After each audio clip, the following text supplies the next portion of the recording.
당신의 아버지는 당신에게 사랑한다고 말씀해 주신 적이 있습니까? 아니면 늘 공부 더 해라, 성적이 이게 뭐냐, 남들한테 뒤처지면 안 된다고만 하셨습니까? 수고했다는 말 뒤에는 항상 하지만 더 잘할 수 있었잖아 라는 아쉬움이 따라붙지 않았나요? 당신의 졸업식, 입학식 혹은 당신이 정말로 위로받고 싶었던 그 떨리던 순간들에 아버지는 곁에 계셨습니까? 아니면 언제나 회사에, 언제나 바쁜 업무 속에, 언제나 집 밖에 다른 곳에 계셨습니까? 어쩌면 아버지는 같은 집이라는 물리적인 공간에는 계셨지만 정서적으로는 거대한 콘크리트 벽 너머에 계셨을지도 모릅니다.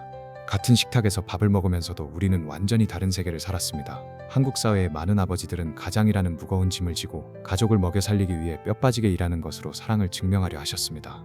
남자는 함부로 우는 거 아니다, 약한 모습 보이면 무시당한다는 압박 속에서 다정함이나 따뜻한 포옹 대신 침묵과 엄격함을 선택하셨을 겁니다. 하지만 그 침묵과 엄격함은 당신의 내면에 깊은 상처를 남겼습니다. 나는 끊임없이 증명해야만 사랑받을 수 있는 존재인가? 내가 명문대에 가지 못하면, 번듯한 직장에 취직하지 못하면 나는 아버지에게 실패작인가? 하는 두려운 말입니다. 오늘 밤 당신은 평생 동안 그토록 갈망했던 진짜 아버지를 만나게 될 것입니다. 시편 103편이 우리에게 계시하는 그 아버지를 말입니다. 긍휼과 은혜가 풍성하신 성부 하나님의 이름으로, 아버지의 따뜻한 심장을 우리에게 보여주신 성자 예수님의 이름으로, 그리고 우리 안에서 아빠, 아버지라고 부르짖게 하시는 성령님의 이름으로 이 순간 하나님의 평강이 당신의 지친 몸과 영혼을 완전히 감싸 안기를 기도합니다. 이제 다윗이 쓴 시편 103편을 함께 읽겠습니다.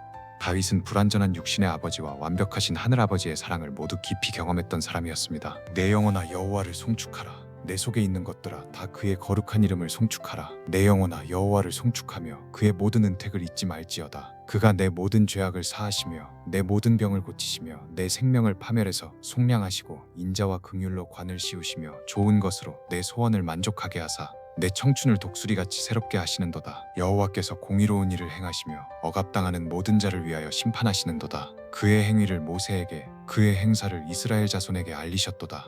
여호와는 긍휼이 많으시고 은혜로우시며 노하기를 더디하시고 인자하심이 풍부하시도다. 자주 경책하지 아니하시며 노를 영원히 품지 아니하시리로다. 우리의 죄를 따라 우리를 처벌하지는 아니하시며 우리의 죄악을 따라 우리에게 그대로 갚지는 아니하셨으니 이는 하늘이 땅에서 높음 같이 그를 경외하는 자에게 그의 인자하심이 크심이로다. 동이 서에서 먼 것 같이 우리의 죄과를 우리에게서 멀리 옮기셨으며 아버지가 자식을 긍휼히 여김같이 여호와께서는 자기를 경외하는 자를 긍휼히 여기시나니 이는 그가 우리의 체질을 아시며 우리가 단지 먼지뿐임을 기억하심이로다. 인생은 그날이 풀과 같으며 그 영화가 들의 꽃과 같도다. 그것은 바람이 지나가면 없어지나니 그 있던 자리도 다시 알지 못하거니와 여호와의 인자하심은 자기를 경외하는 자에게 영원부터 영원까지 이르며 그의 의는 자손의 자손에게 이르리니 곧 그의 언약을 지키고 그의 법도를 기억하여 행하는 자에게로다. 여호와께서 그의 보좌를 하늘에 세우시고 그의 왕권으로 만유를 다스리시도다. 능력이 있어 여호와의 말씀을 행하며 그의 말씀의 소리를 듣는 여호와의 천사들이여 여호와를 송축하라. 그에게 수종들며 그의 뜻을 행하는 모든 천군이여 여호와를 송축하라. 여호와의 지으심을 받고 그가 다스리시는 모든 곳에 있는 너희여 여호와를 송축하라. 내 영혼아 여호와를 송축하라. 숨을 깊게 들이마시세요. 그리고 천천히 내쉬세요. 이 시편은 한 아버지에 대해 이야기하고 있습니다. 그냥 평범한 아버지가 아닙니다. 바로 그 아버지 투파더입니다. 다윗은 먼저 자기 자신의 영혼에게 이렇게 명령하며 시작합니다. 내 영혼아 여호와를 송축하며 그의 모든 은택을 잊지 말지어다. 왜 다윗은 자기 자신에게 이 사실을 상기시켜야만 했을까요? 우리는 너무나 쉽게 잊어버리기 때문입니다. 특히 한국의 치열한 경쟁 사회 속에서 우리는 내가 가지지 못한 것, 나의 부족한 점, 다른 사람과의 비교에 집중하도록 훈련받았습니다. 상처와 결핍에 집중하느라 지금 내게 부어지는 은혜와 축복을 잊어버리기가 너무나 쉽습니다. 그래서 다윗은 하나님이 주신 은혜의 목록을 작성합니다. 그리고 이 목록이 아버지의 마음을 묘사하고 있다는 것을 깨닫는 순간 이것은 당신의 삶을 근본적으로 뒤흔드는 혁명이 될 것입니다. 그가 내 모든 죄악을 사하시며 일부가 아닙니다. 가벼운 실수 몇 개가 아닙니다. 모든 죄악입니다. 당신의 육신의 아버지는 당신의 잘못을 마음에 담아두셨을지 모릅니다. 몇 년이 지난 후에도 홧김에 당신의 과거의 실패를 들추어내어 당신의 가슴을 찔렀을 수 있습니다. 말로는 다 용서했다, 다 잊었다고 하셨지만 차가운 눈빛과 냉랭한 태도는 결코 잊지 않으셨음을 보여주었을 것입니다. 그러나 하늘 아버지는 어떠십니까? 그분은 그저 용서하시는 것에 그치지 않습니다. 그분은 완전히 제거하십니다. 동이 서에서 먼 것 같이 우리의 죄과를 우리에게서 멀리 옮기셨으며 동쪽과 서쪽이 만나는 것을 본 적이 있습니까? 그것은 불가능합니다. 그 둘은 영원히 반대 방향으로 멀어질 뿐입니다. 이것이 바로 하나님께서 당신과 당신의 죄악 그리고 당신의 실패들 사이에 두신 거리입니다. 육신의 아버지는 이렇게 말씀하셨을지 모릅니다. 너는 항상 내 기대를 저버리는구나. 도대체 언제 사람 구실할래? 엄친아 친구 아들은 이번에 대기업 들어갔다더라. 하지만 하나님은 이렇게 말씀하십니다. 내가 다 치워버렸다. 이제 여기 없다. 내 성적표도, 내 이력서의 빈칸도, 내 과거의 실수도 다 지워졌다. 나는 두 번 다시 그것에 대해 묻지 않을 것이다. 내 모든 병을 고치시며 육체의 질병만을 의미하는 것이 아닙니다. 마음의 병, 감정의 병, 영혼의 병을 모두 포함합니다. 인정받지 못해서 생긴 번아웃, 기대에 부응해야 한다는 압박감이 만든 공황장애와 우울증, 아버지가 남긴 거절의 깊은 상처, 하나님은 그 모든 것을 고치기 원하십니다. 아무리 노력해도 나는 결코 충분히 좋은 사람이 될 수 없어 라고 속삭이는 내면의 목소리, 아버지의 꾸중과 똑같이 닮은 그 정죄의 목소리를 하나님은 잠잠케 하시고 당신을 향한 그분의 부드러운 음성으로 바꾸기를 원하십니다. 너는 내 사랑하는 아들이다. 너는 내 사랑하는 딸이다. 내 존재만으로 나는 충분히 기쁘단다. 내 생명을 파멸해서 속량하시고 아버지가 주지 못한 애정과 빈자리는 당신을 어두운 곳으로 몰아넣었을지도 모릅니다. 인정 중독, 일 중독, 파괴적인 인간관계, 타인의 시선에 목숨을 거는 삶. 하지만 하나님은 당신을 그 깊은 구덩이에 버려두지 않으십니다. 그분은 친히 진흙탕 속으로 내려오셔서 당신의 손을 잡고 당신을 그 파멸에서 끌어올리십니다. 인자와 긍휼로 관을 씌우시며 왕관을 씌워주십니다. 명문대 졸업장이라는 관이 아닙니다. 대기업 사원증이라는 관이 아닙니다. 가문의 골칫거리 혹은 기대에 못 미친 자식이라는 수치심의 관도 아닙니다. 인자사랑과 긍휼 자비의 관입니다. 이것은 하나님께서 당신을 바라보실 때 당신의 실수나 당신의 부족한 스펙을 먼저 보지 않으신다는 뜻입니다. 그분은 당신의 머리 위에 친히 씌워주신 빛나는 은혜의 관을 먼저 보십니다. 좋은 것으로 내 소원을 만족하게 하사 내 청춘을 독수리같이 새롭게 하시는도다. 독수리가 늙으면 낡고 무거워진 깃털을 뽑아내는 고통스러운 갱신의 과정을 거친다고 합니다. 새 깃털이 나면 다시 힘차게 창공을 가르며 날아오릅니다. 하나님께서 말씀하십니다. 네가 아버지의 상처를 얼마나 오래 안고 살았는지는 중요하지 않다. 네가 세상의 기준에 짓눌려 얼마나 오랫동안 부서져 있었는지도 중요하지 않다. 내가 너를 새롭게 할 수 있다. 내가 네 영혼을 다시 날아오르게 할 것이다. 이제 이 시편에서 가장 강력하고 감동적인 구절에 도달했습니다. 아버지가 자식을 긍휼히 여김같이 여호와께서는 자기를 경외하는 자를 긍휼히 여기시나니. 잠시 멈춰보세요. 이 구절이 당신의 마음 깊은 곳까지 스며들게 하십시오. 아버지가 자식을 긍휼히 여김같이. 어떤 분들에게 이 문장은 즉각적인 위로를 줍니다. 따뜻하고 함께 시간을 보내주며 너그러운 아버지를 두신 분들입니다. 조건 없이 안아주고 사랑받는 것이 어떤 느낌인지 아실 겁니다.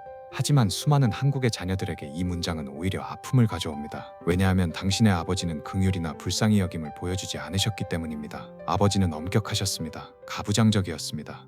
비판적이었습니다. 화가 나면 매를 드셨거나 집안의 공기를 얼어붙게 만드셨습니다. 성적이 떨어지면 밥 먹을 자격도 없는 것처럼 느끼게 하셨습니다. 그러나 오늘 반드시 깨달아야 할 진리가 있습니다. 하나님은 지금 내가 너의 육신의 아버지와 같다고 말씀하시는 것이 아닙니다. 하나님은 원래 아버지란 마땅히 이러해야 한다. 내가 바로 그 진짜 아버지가 되어주겠다 라고 말씀하시는 것입니다. 하나님은 기준이십니다. 원본이십니다. 이 땅의 모든 아버지는 불완전한 복사본일 뿐입니다. 어떤 아버지는 좋은 복사본이 되려고 노력하지만 어떤 아버지는 완전히 망가진 모습을 보여줍니다. 그러나 하나님은 다릅니다. 하나님은 부성의 파더후드가 진정으로 무엇을 의미하는지 정의하시는 완벽한 아빠이십니다. 그렇다면 이 진짜 아버지는 어떤 분이십니까? 여호와는 긍휼이 많으시고 은혜로우시며 노하기를 더디하시고 인자하심이 풍부하시도다. 긍휼이 많으심, 당신의 아픔을 외면하지 않고 함께 아파하십니다. 은혜로우심, 당신이 받을 자격이 없는 거저주시는 사랑을 베푸십니다. 노하기를 더디하심, 참아주십니다. 여장은 실수 하나에 윽박지르거나 밥상을 엎지 않으십니다. 인자하심이 풍부하심, 그분의 사랑은 끝이 없이 깊고 흘러넘칩니다. 자주 경책하지 아니하시며 노를 영원히 품지 아니하시리로다. 당신의 육신의 아버지는 당신이 마음에 들지 않는 행동을 하면 몇 달씩 말을 걸지 않는 침묵의 형벌을 내리셨을지 모릅니다. 당신이 실패에 대한 대가를 뼈저리게 치르도록 차갑게 대하셨을 겁니다. 하지만 하나님은 어떠십니까? 노를 영원히 품지 아니하십니다. 물론 징계하실 수 있습니다. 바른 길로 인도하기 위해 책망하실 때도 있습니다. 그러나 그것은 영원한 분노가 아닙니다. 복수심이 아닙니다. 당신이 돌이키기를 기다리며 언제나 문을 열어두시는 탕자를 기다리는 아버지의 사랑입니다. 우리의 죄를 따라 우리를 처벌하지는 아니하시며. 다시 한번 읽어보십시오. 하나님은 우리의 죄와 잘못에 비례해서 우리를 처벌하지 않으십니다. 우리가 세상에서 실패한 만큼, 우리가 시험을 망친 만큼, 우리가 죄를 지은 만큼 하나님께서 우리를 대하셨다면 우리는 지금쯤 어디에 있겠습니까? 하지만 그분은 결코 성과나 행위로 당신을 평가하지 않으십니다. 오직 그분의 깊은 자비로 당신을 대하십니다. 이는 그가 우리의 체질을 아시며 우리가 단지 먼지뿐임을 기억하심이로다. 하나님은 당신이 연약한 인간이라는 사실을 아십니다. 당신은 완벽하지 않고 쉽게 상처받으며 쉽게 부서진다는 것을 잘 아십니다. 그리고 당신에게 완벽함을 요구하지 않으십니다. 한국 사회와 당신의 부모님은 당신에게 완벽함을 기대했을지 모릅니다. 완벽한 내신 등급, 완벽한 스펙, 흔들림 없는 강한 멘탈, 가문의 체면을 세워주는 자랑스러운 자식. 그러나 하나님은 당신의 체질을 아십니다. 당신이 감당할 수 있는 한계를 아십니다. 당신이 기계가 아니라 흙으로 빚어진 연약한 존재, 먼지임을 기억하십니다. 그래서 그분은 당신이 완벽해서 사랑하시는 것이 아니라 연약한 그 모습 안에서 당신을 있는 그대로 안아주십니다. 인생은 그날이 풀과 같으며 그 영화가 들의 꽃과 같도다. 당신은 유한합니다. 시들어버릴 들꽃처럼 연약합니다. 여호와의 인자하심은 자기를 경외하는 자에게 영원부터 영원까지 이르며 당신은 유한하지만 아버지의 사랑은 영원합니다.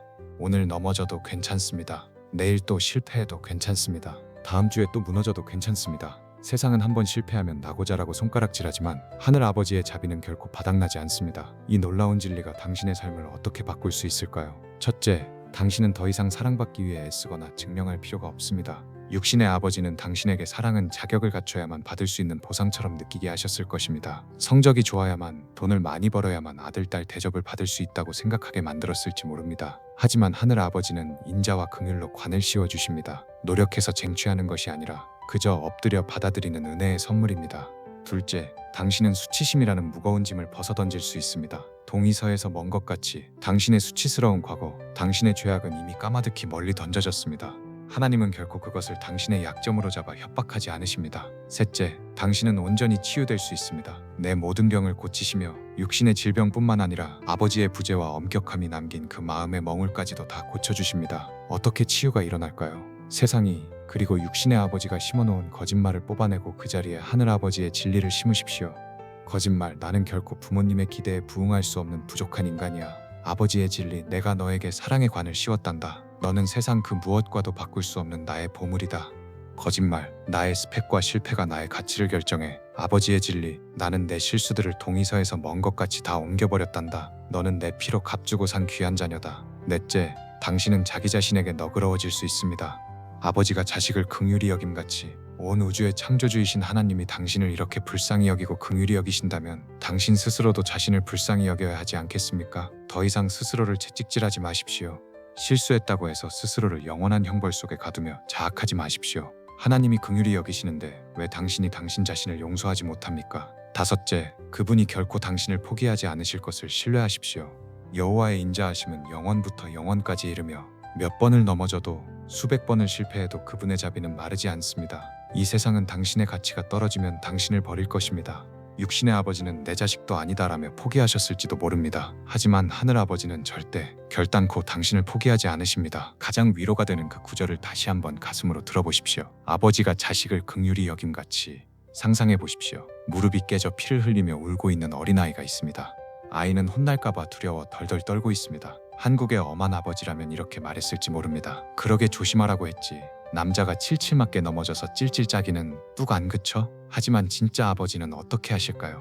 아버지는 하던 일을 모두 던져버리고 달려옵니다. 아이를 덥석 안아 올립니다. 자신의 옷이 흙투성이가 되는 것은 신경 쓰지도 않고 아이를 가슴에 꽉 품어줍니다. 흐르는 눈물을 닦아주고 다친 상처에 입을 맞추며 괜찮아, 아빠 여기 있어. 많이 아팠지? 라고 말씀하십니다. 이것이 바로 당신을 향한 하나님의 긍휼입니다. 여호와께서는 자기를 경외하는 자를 긍휼히 여기시나니, 여기서 경외한다는 것은 벌벌 떠는 공포가 아닙니다. 그분이 누구신지 정확히 아는 존경심입니다. 그리고 그분이 이렇게 따뜻하고 긍휼이 넘치는 아버지라는 사실을 깨달을 때 당신은 벌을 받을까봐 아버지로부터 도망치는 것이 아니라 눈물을 흘리며 그 아버지의 품을 향해 전력 질주하게 될 것입니다. 이는 그가 우리의 체질을 아시며 우리가 단지 먼지뿐임을 기억하심이로다. 하나님은 다 아십니다. 당신이 또 실수할 거라는 걸, 당신이 얼마나 쉽게 지치는지, 강한 척하지만 속은 얼마나 골마 터져 있는지 다 아십니다. 그럼에도 불구하고 당신을 미치도록 사랑하십니다. 오늘 밤 잠자리에 들기 전에 꼭 이렇게 해보십시오. 아버지와 대화하십시오. 격식을 갖춘 종교적인 기도문이 아니어도 좋습니다. 그저 상처받은 어린아이가 다정한 아빠의 무릎에 기대어 훌쩍거리듯 말씀드리세요. 육신의 아버지가 주신 상처와 얼음장 같았던 차가운 기억들을 다 쏟아놓으세요. 칭찬받기 위해, 인정받기 위해 무거운 짐을 지고 살아오며 느꼈던 수치심과 수고를 다 말씀드리세요. 세상의 기준에 맞추려다 닳고 닳아버린 당신의 지친 마음을 그대로 보여주세요. 그리고 귀가 아니라 마음으로 들으십시오. 아버지가 당신에게 속삭이시는 음성을 내가 네 모든 실패를 다 용서한단다. 내가 네 마음의 깊은 상처들을 다 싸매고 고쳐주마. 내가 너의 머리 위에 세상에 줄 수 없는 인자와 긍휼의 관을 씌워주마. 내가 바로 네가 평생을 기다려온 너의 진짜 아빠란다. 당신은 더 이상 아버지의 부재라는 상처를 껴안고 고아처럼 살 필요가 없습니다. 이제 당신에게는 아버지가 계십니다. 결코 당신을 떠나지 않고 절대 당신을 모른 척하지 않으며 당신의 성적이나 연봉으로 당신을 평가하지 않고 영원토록 변함없이 사랑하시는 완벽하신 하늘 아버지가 계십니다. 하나님은 명확하게 말씀하십니다. 나는 널 사랑한다. 너는 내 자랑스러운 자녀다. 네가 무언가를 이뤄내지 않아도 나는 네 존재 그 자체로 너무나 눈물겹게 자랑스럽다. 만약 이 시편이 당신의 지친 영혼을 어루만졌다면 하늘 아버지의 사랑으로 깊은 상처를 치유하는 더 많은 묵상을 위해 바이블 24.7 채널을 구독해주세요. 그리고 댓글에 이렇게 남겨주십시오. 아버지, 이 단어 하나면 충분합니다. 이것은 당신을 있는 그대로 품어주시고 완벽하게 사랑하시는 당신의 진짜 하늘 아버지를 향한 당신의 신앙 고백이 될 것입니다. 오늘 밤 당신을 무한한 긍휼과 사랑스러운 눈빛으로 바라보시는 그 진짜 아버지의 따뜻한 품에 안겨 평안히 아주 깊이 잠드시기를 바랍니다. 아멘.